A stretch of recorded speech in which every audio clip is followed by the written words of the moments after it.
एक बल्लेबाज का 11 पारियों का एक निश्चित औसत है, ठीक है, एवरेज मान लेंगे अपन। उस बल्लेबाज में 12वीं पारी में 90 रन बनाए, औसत अब उसका हो गया 5 रन कम, ठीक है।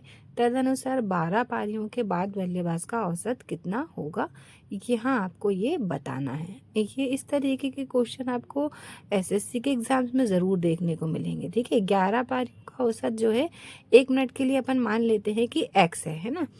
वैसे तो अगर आप इसे सॉल्व करने बैठेंगे, अगर आपकी प्रैक्टिस हो जाएगी तो बहुत कम समय में आप इजीली कर पाएंगे, लेकिन थोड़ा तो मुझे जमाना ही पड़ेगा ताकि जिन लोगों को समझ में नहीं आ पा रहा है उन्हें अच्छे से समझ पाए, ठीक है। अब ये क्योंकि 11 पारियों का औसत है, एवरेज 11, तो 11 में मल्टीप्लाई करेंगे तब टोटल रन निकल पाएंगे, ठीक है। तो 11 पारियों के टोटल रन फिर 11x हो जाएंगे, प्लस 12वीं पारी में उन्होंने खुद ही बता दिया है कि 90 रन बनाए हैं। 12वीं पारी में उन्होंने खुद बताया कि 90 रन बनाए। अब एवरेज निकालने के लिए 12 से ही मल्टीप्लाई करना पड़ेगा, डिवाइड करना पड़ेगा। क्यों? क्योंकि 12 का और एवरेज तो 12 से मल्टीप्लाई करने पर ही, डिवाइड करने पर ही निकलेगा ना। अब उन्होंने खुद बताया कि 12 के बाद औसत 5 कम हो गया है, तो जो क्योंकि अपन ने x माना था तो 5 उसमें माइनस कर लेंगे। अब 12 का जब मल्टीप्लाई x में करेंगे तो 12x, 12 का 5 में करेंगे तो 60, और ये ऐसा का ऐसे लिखेंगे। अब इसको अलग से सॉल्व करने की ज़रूरत नहीं है, सॉल्व कर करके आपको इतना तो पता ही होगा। 12x में से 11x यहाँ जाएंगे तो 1x बचेगा, और जब माइनस का 60 उधर जाएगा तो प्लस का 60 हो जाएगा, तो 90 + 60 = 150।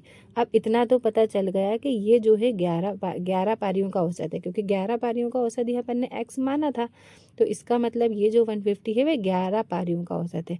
तो एग्ज़ाम में बहुत से लोग 150 ही ऑप्शन देख के लगाए आते हैं, लेकिन हमें ऐसा नहीं करना है, क्योंकि यहाँ उन्होंने 12 पारियों का टोटल औसत पूछा है, और उन्होंने खुद ही क्वेश्चन में दिया है कि 12 पारियों का औसत 5 कम है, तो 150 में से 5 कम कर देंगे तो 145 इसका राइट आंसर हो जाएगा। उम्मीद है कि आप इसे समझ पाए होंगे। एक बार और सॉल्व करके देखिएगा तो अच्छे से आप इसे कर पाएंगे। नेक्स्ट क्वेश्चन की तरफ चलते हैं। यदि पी क्यू का 80% है तो क्यू 2p का बताना है, p का नहीं 2p का बताना है। 2p का कितना परसेंट है? बहुत इजी क्वेश्चन है, लेकिन कई बार इसे भी स्टूडेंट्स गलत कर देते हैं।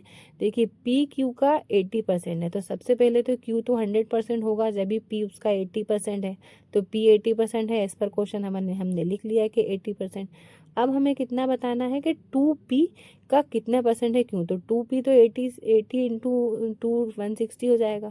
अब टोटल 100 में से 2p का परसेंटेज निकालेंगे तो 2p तो 160 हो गया, क्यों? क्योंकि 80 2 160 होता है, तो ये हो गया 160। तो अब हम डिवाइड में क्या रखेंगे? 160 रखेंगे, इक्वल टू 100 ही रखेंगे, क्योंकि परसेंट निकालने के लिए 100 से ही मल्टीप्लाई करना पड़ता है, ठीक है। अब इसको अपन सॉल्व करेंगे, 0 से 0 चला गया। अब जब 16 का टेबल अपन पढ़ेंगे तो 16 6 96 होता है, जब 40 इधर चला गया, 16 2 32, 8 बचा, 8 जब 0 में लगा तो हो गया 8 0 80, तो 16 5 80, तो 62.50 इसका राइट आंसर आएगा, जैसा कि ऑप्शन नंबर 1 में दिख रहा है। उम्मीद है कि आप समझ पाए होंगे। फिर से देख लीजिए, क्यू क्या है? 100% है। समझ पाए हैं? उम्मीद है कि समझ पाए होंगे। नेक्स्ट वीडियो जल्द से जल्द लेकर आऊँगी मैं, तब तक के लिए बाय बाय।